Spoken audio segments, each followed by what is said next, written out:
नमस्कार साथियों, आपका फिर से स्वागत है।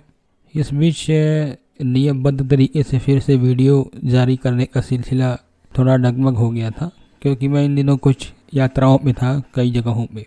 इस कारण से वीडियोस प्रॉपर नहीं अपलोड किए जा रहे थे।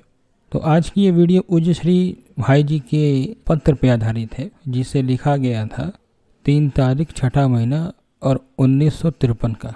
ये पत्र है। इसमें एक साधिका है, उन्होंने भाई जी को पत्र लिखा था। उनसे पत्रचार होता रहा होगा, जिसके उत्तर में भाई जी ने उन्हें जो पत्र लिखा है वही पत्र जस का तस प्रस्तुत किया जा रहा है।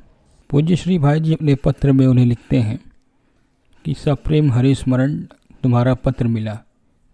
एक पत्र पहले भी आया था, तुमने जो लीला दर्शन का प्रसंग लिखा उसे पढ़कर प्रसन्नता हुई। श्री श्याम सुंदर की लीलाओं का चिंतन करते करते वे सत्य रूप में अनुभूत होने लगती हैं, क्योंकि भगवान श्री श्याम सुंदर सत्य हैं, सर्वत्र हैं, सदा हैं और संपूर्ण लीला शक्ति संपन्न है।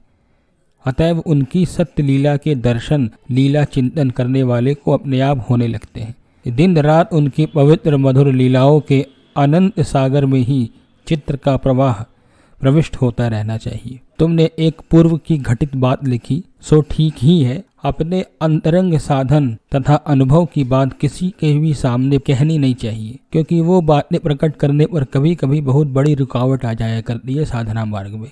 परंतु पुनः वैसी भूल न करने का निश्चय करने तथा कातर प्रार्थना करने पर रुकावट मिट जाती है तथा फिर पहले जैसा होने लगता है। अंतरंग साधन या अनुभूति तो साधक की आत्मा है, जो सदा उसके अंतर्देश में रहती है। वह प्रकट करने की वस्तु नहीं होती, प्रचार की तो होती ही नहीं। अपनी अनुभूति का विज्ञापन तो बाहर बड़ाई पाने के लिए ही होता है। जिसको अनुभूति होती है उसको जगत की स्तुति निंदा से क्या मतलब है।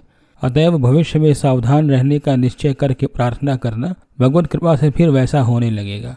तुमने अपने भाव की बात लिखी, सो ठीक ही है। वस्तुतः शरणागति या समर्पण एक बार ही होता है, और समर्पण भी वही है जो अनन्य तथा संपूर्ण होता है। जहाँ समर्पण करने वाला अहंकार बच रहता है, वहाँ भी पूर्ण समर्थन और समर्पण नहीं होता। श्री राधा अष्टमी पर बुलाने की बात लिखी, सो अभी तो राधा अष्टमी बहुत दूर है, पता नहीं तब तक क्या होगा। बुलाने का तो कोई हेतु नहीं दिखता। तुम घर वालों से पूछ कर उस समय आने वालों के साथ आ सकती हो। आने वाले कौन कब आएंगे ये बात तुम्हें लिख दी जाएगी, उन्हीं लोगों से मालूम हो सकेगा वो कब आएंगे। वैसे तो संपूर्ण स्वस्थ हूँ मैं। जो कुछ हो रहा है सभी ईश्वर के लीला के दृश्य हैं। लीला में विभिन्न रस हुआ ही करते हैं, कभी हास्य, कभी करुण, कभी विभत्स। अतएव जीवन, मरण, स्वास्थ्य, अस्वास्थ्य सभी विभिन्न रसों के ही प्रसंग हैं। सभी रस लीला के अंग हैं, अतएव समान रूप से ही आनंददायक है। शरीर की दृष्टि से भी भगवान का प्रत्येक विधान मंगलमय ही होता है। अतएव चिंता का तो कोई कारण ही नहीं है। तथापि बाहरी दृष्टि से इस समय कई रोगों से ग्रस्त है शरीर, काफी कमजोरी है। यही स्थिति रही तो ऋषिकेश जाना नहीं हो सकेगा।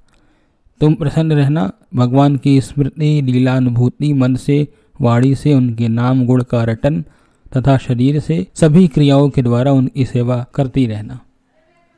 शेष भगवत कृपा।